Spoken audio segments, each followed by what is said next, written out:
Kuri wa gatatu igenekezo rya 29 gitugutu mu mwaka wa 2025 umutambukanyi w'umukuru w'igihugu cy'u Burundi Angeline Ndayishimiye yahaye umonano ubuserukiye igihugu ca Algeria mu Burundi umukenyezi Saba Feder ku cicaro cy'igihugu cy'ubutambukanyi w'umukuru w'igihugu Ijeri Iterambere OPDD Burundi mu gisagara ca Bujumbura. Muri uwo mubonano Saba Feder akaba yamenyesheje ko baganiriye ku bikorwa biriko birarangurwa na Fondation Bonne Action umugira neza mu bisata bitandukanye harimo igisata c'indero, icamagara y'abantu ndetse no gushigikira abakenyezi. Akaba kandi yemeye ko bagiye kubandanya bashigikira ibikorwa biriko birarangurwa n'umutambukanyi w'umukuru w'igihugu biciye mu kigo Fondation Bonne Action umugira neza.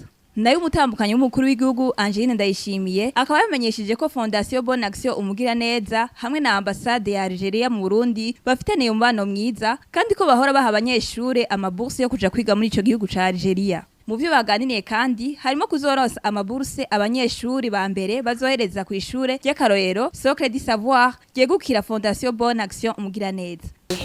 Fondation Bonne Action umugira neza hamwe na ambassade ya Algeria sanze dufitaniye imigenderanire myiza, rimwe na rimwe hari gihe bahora baduha bourse z'abana baja kwigayo. Twavuganye ko nuguruye nanje ishure tegekanya ko buzovamwe abana b'incabwenge, yanyemereye ko agiye kumfata mu mugongo mu bikorwa dusanzwe dukora muri Fondation Bonne Action umugira neza. Rero kubera jese nkunda kuvuga ibintu byo mu majambo gusa, nkunda gukora ibikorwa ndetse kuvuga no gukora.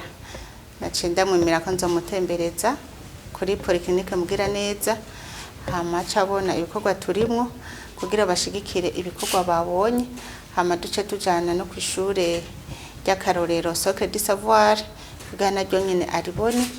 Hama twavuganye ko ari gutera intege bajya abana bo kuri Socle du Savoir kugira ngo abana ba mbere bazohasohokera babe muri abo bazoshobora kuronka amahirwe kubandaniriza ivyigwa muri Algeria.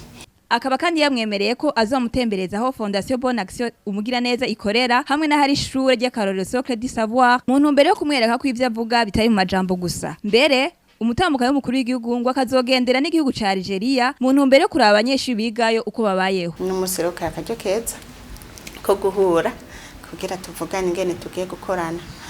Yavuye ngaha dusezeranye ko iyi mibonano yacu ngaha itazogarukira ngaha, tuzotera n'intambwe bakadutumira tukagenda muri Algeria. Kazoba n'akaryo keza ko kugendera abanyeshuri bacu basanzwe bigayo kugira turabe ingene bamerewe, turamukanye. Nivyo rero runo rugendo rwiwe rugamije ubumwe bw'ibihugu vyacu bibiri.